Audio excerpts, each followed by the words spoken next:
ಮಾನ್ಯ ಅಧ್ಯಕ್ಷರೇ, ಆಯ್ತು, ಕ್ಲಾರಿಫಿಕೇಶನ್ ಮತ್ತೆ ಕೇಳಿ ಇವ್ರೆ. ಆಮೇಲೆ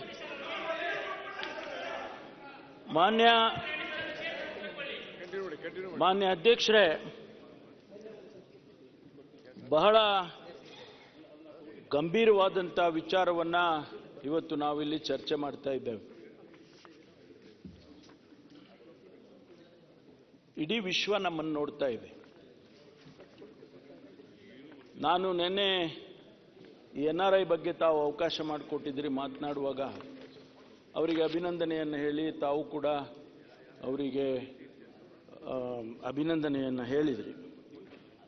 ಅದಾದ ಮೇಲೆ ನನಗೆ 3-4 ಕಡೆಯಿಂದ ಮಿಡ್ಲ್ ಈಸ್ಟಿಂದ, US ಇಂದ, UK ಇಂದ ಎಲ್ಲ ಕಾಲ್ ಬಂತು.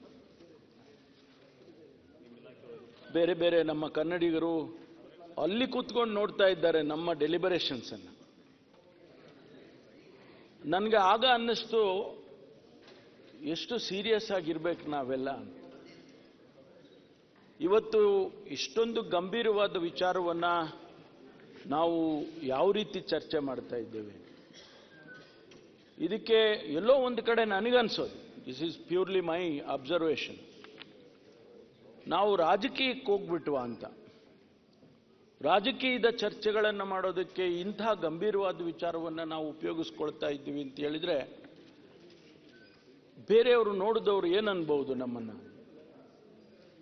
ಹಾಗಾಗಿ ಇದಕ್ಕೆ ನನ್ನ ವಿನಂತಿ ಏನು ಅಂತ ಹೇಳಿದೆ, ನಮ್ಮ ವಿರೋಧ ಪಕ್ಷದ ಸದಸ್ಯರುಗಳಿಗೆ, ನಾಯಕರಿಗೆ ಮತ್ತು ನಮ್ಮ ಕಡೆ ಇರ್ತಕ್ಕಂಥ ಸದಸ್ಯರಿಗೂ ಕೂಡ ಇಂತಹ ವಿಚಾರವನ್ನು ಚರ್ಚೆ ಮಾಡುವಾಗ ಒಂದಿಷ್ಟು ನೈಜ ಸ್ಥಿತಿಗಳನ್ನು, ವಿಚಾರಗಳನ್ನು ನಾವು ಚರ್ಚೆ ಮಾಡಿ ಅದಕ್ಕೆ ಏನೆಲ್ಲ ಮಾಡಬಹುದು ಮುಂದೆ ಅನ್ನೋದನ್ನು ಚರ್ಚೆ ಮಾಡಿದರೆ ಬಹಳ ಅನುಕೂಲ ಆಗ್ತದೆ.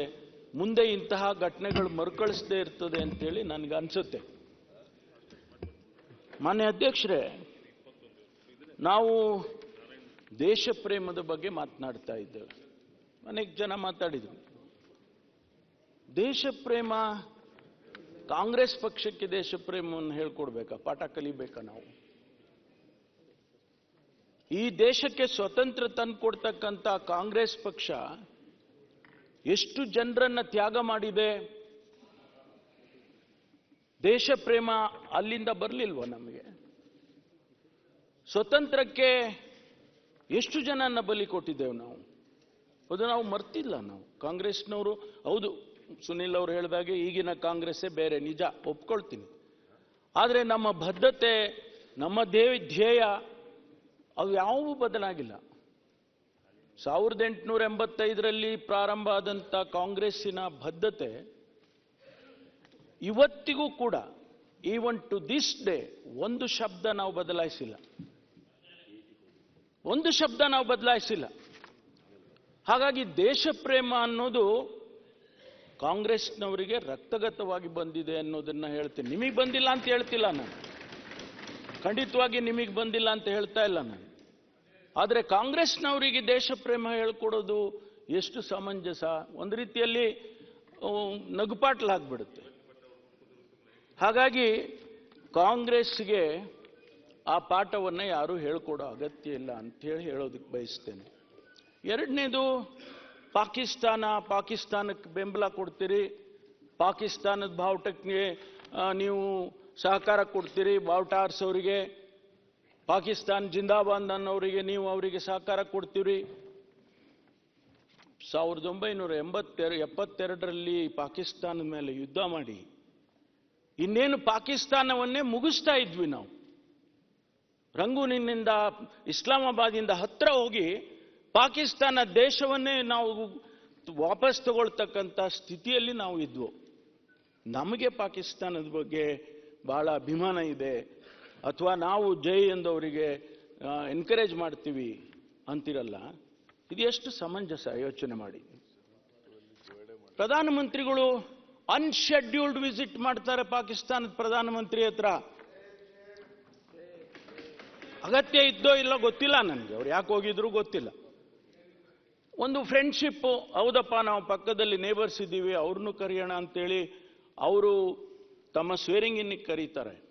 ನಾವು ಅದನ್ನು ತಪ್ಪು ತಿಳ್ಕೊಂಡ್ವಾ ನಾವು? ಏನೋ ಒಂದು ರೀತಿಯಲ್ಲಿ ಹೌದಪ್ಪ ನೇಬರ್ಸ್ನೆಲ್ಲ ಚೆನ್ನಾಗಿ ಇಟ್ಕೋಬೇಕು, ಇಂಟರ್ನ್ಯಾಷನಲ್ ಪಾಲಿಸಿ ಅದು ನಮ್ಮದು, ಅದಕ್ಕಾಗಿ ಕರೆದಿದ್ದಾರೆ ಅಂಥೇಳಿ ನಾವು ಕೂಡ ಅದಕ್ಕೆ ಸಹಮತಿಯನ್ನು ವ್ಯಕ್ತಪಡ್ತೀವಿ. ಯಾರೂ ನಮ್ಮ ಲೀಡರ್ಸ್ಗಳು ಟೀಕೆ ಮಾಡಲಿಲ್ಲ, ಒಬ್ಬರಿಬ್ಬರು ಏನೋ ಹೇಳಿರ್ಬೋದು. ಇಂಥ ಪರಿಸ್ಥಿತಿಯಲ್ಲಿ ನಾವು ಪಾಕಿಸ್ತಾನಕ್ಕೆ ಬೆಂಬಲ ಮಾಡ್ತೀವಿ ಅಂತ ಹೇಳಿ ತಮ್ಮ ಮಾತಿನಲ್ಲಿ ಬರೋದು ತಪ್ಪು ಅಂತ ಹೇಳಿ ನಾನು ಈ ಸಂದರ್ಭದಲ್ಲಿ ಹೇಳ್ತೇನೆ. ಮಾನ್ಯ ಅಧ್ಯಕ್ಷರೇ, ಬಹಳ ವಿಚಾರಗಳನ್ನು ಚರ್ಚೆ ಮಾಡಿದ್ದೀರಿ. ಅದಕ್ಕೆ ಅಗತ್ಯ ಇತ್ತೋ ಇರಲಿಲ್ವೋ ಅನೇಕ ಘಟನೆಗಳನ್ನು ಪ್ರಸ್ತಾಪ ಮಾಡಿದ್ದೀರಿ. ನಿಮ್ಮ ಕಾಲದ ಮಾಡಿದ್ದೀರಿ, ನಮ್ಮ ಕಾಲದ ಮಾಡಿದ್ದೀರಿ. ಬಹುಶಃ ಅದೆಲ್ಲ ಅಪ್ರಸ್ತುತ ಅಂತ ಹೇಳಿ ಅನಿಸುತ್ತೆ ನನಗೆ. ಯಾಕೆಂದರೆ ಅದಕ್ಕೆ ಉತ್ತರ ಬೇರೆ ಸಂದರ್ಭದಲ್ಲಿ ನಾನು ಕೊಡ್ತೇನೆ ನಿಮಗೆ. ಯಾರ್ಯಾರ ಸಂದರ್ಭದಲ್ಲಿ ಏನೇನಾಗಿದೆ ಅಂತ ಹೇಳಿ ನಾನು ಬೇಕಾದರೆ ಅಂಕಿಅಂಶಗಳ ಮೂಲಕ ನಾನು ತಮ್ಗೆ ಉತ್ತರ ಕೊಡ್ತೇನೆ.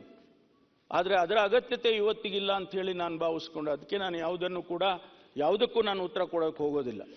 ಅದು ಸಿಂದಗಿನಲ್ಲಿ ಬಾವುಟ ಆರಿಸಿದ್ರು, ಯಾರು ಆರಿಸಿದ್ರು, ಎಷ್ಟು ಮಸೀದಿಗಳಿಗೆ ಹಂದಿ ಮಾಂಸಗಳನ್ನ ಹಾಕಿದ್ರು, ಇವೆಲ್ಲ ನಾವು ಚರ್ಚೆ ಮಾಡ್ತಾ ಕೂತ್ರೆ ನಾವು ಏನನ್ನು ಹೇಳಬೇಕು? Where are we? ನಮ್ಮ ಜವಾಬ್ದಾರಿ ಏನಿದೆ ಈ ಸದನದಲ್ಲಿ? ನಾವು ಇಲ್ಲಿ ಕಲಿಯೋದು ಯಾತಕ್ಕೋಸ್ಕರ ಅಧಿವೇಶನ ನಡೆಯುತ್ತೆ? ರಾಜ್ಯದ ಸಮಸ್ಯೆ ಚರ್ಚೆ ಮಾಡಬೇಕು, ಮುಖ್ಯಮಂತ್ರಿಗಳು ಇವತ್ತು ರಿಪ್ಲೈ ಕೊಡಬೇಕು, ಬಜೆಟ್ನಲ್ಲಿ ಏನೆಲ್ಲ ಈ ರಾಜ್ಯದ ಅಭಿವೃದ್ಧಿಗಾಗಬೇಕು ಅನ್ನೋದನ್ನು ಚರ್ಚೆ ಮಾಡೋದು ಬೇಡವಾ ನಾವು? ಅದರಿಂದ ಮಾನ್ಯ ಅಧ್ಯಕ್ಷರೇ, ನಾನು ಹೆಚ್ಚಿಗೆ ಮಾತನಾಡೋದಕ್ಕೆ ಹೋಗುವುದಿಲ್ಲ. ನಾನಿಷ್ಟೇ ಹೇಳ್ತೇನೆ, ಈ ಘಟನೆ ಆಗಬಾರ್ದಾಗಿತ್ತು. ಈ ಘಟನೆ ಎರಡು ಮಾಧ್ಯಮದಲ್ಲಿ ಬಂದಿದೆ, ನಿಜ. ಮಾಧ್ಯಮದವರೇ ಎರಡು ಅಭಿಪ್ರಾಯಗಳನ್ನು ಹೇಳಿದ್ದಾರೆ. ಕೆಲವರು ಹೇಳಿದ್ದಾರೆ ಹೌದು ಅವನು ಪಾಕಿಸ್ತಾನದಿಂದ ಬಂದಂತ ಹೇಳಿದ ಅಂತೇಳಿ ಎಲ್ಲ ಅವರು ಬಹಳ ಕ್ಲೋಸಪ್ ಅಲ್ಲಿ ಟಿವಿನಲ್ಲೆಲ್ಲ ತೋರಿಸಿದ್ದಾರೆ. ಇನ್ನು ಕೆಲವರು ಇಲ್ಲ, ನಾನು ಅಲ್ಲೇ ಪಕ್ಕದಲ್ಲೇ ಇದ್ದೇನೆ, ಆ ರೀತಿ ಏನು ಹೇಳ್ದೆ ಕೇಳಿಸ್ಲಿಲ್ಲ ಅಂತಾರೆ.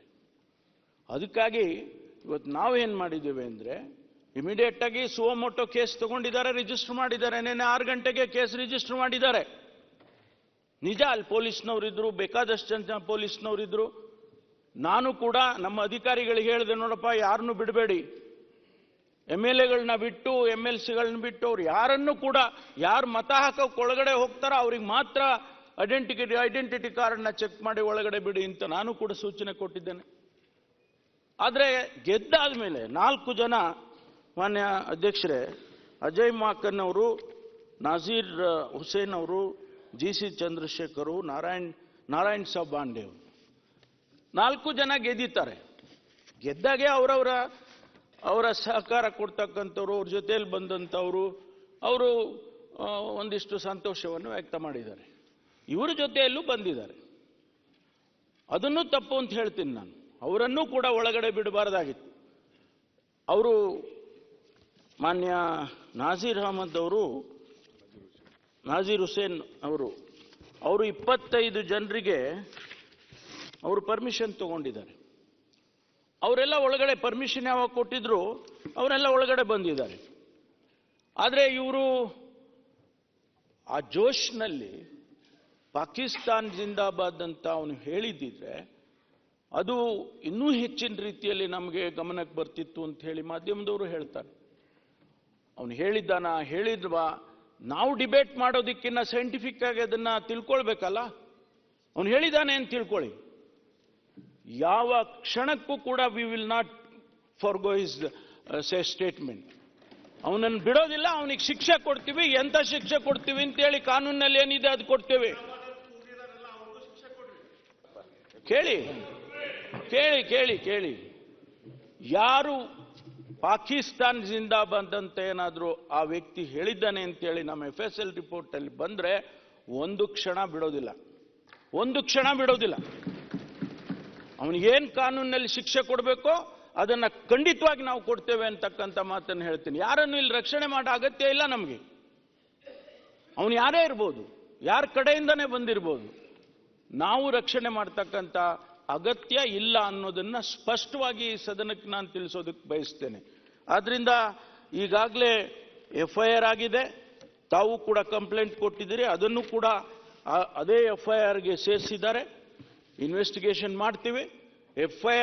FSL ರಿಪೋರ್ಟ್ ಬಂದ ಕ್ಷಣ ನಾನು ಕ್ರಮ ತಗೊಳ್ತೀನಿ ಅಂತ ಹೇಳಿ ನಾನು ಈ ಸಂದರ್ಭದಲ್ಲಿ ಹೇಳ್ತೇನೆ. ಇದನ್ನು ಹೆಚ್ಚು ವಿಳಂಬಿಸ್ಬೋದು ನಾವು. ವಿಸ್ತರಿಸ್ಕೊಂಡು ಹೋಗ್ಬೋದು. ಆದರೆ ಎಲ್ಲಿಗೆ ಮುಟ್ಟುತ್ತೆ ಇದು?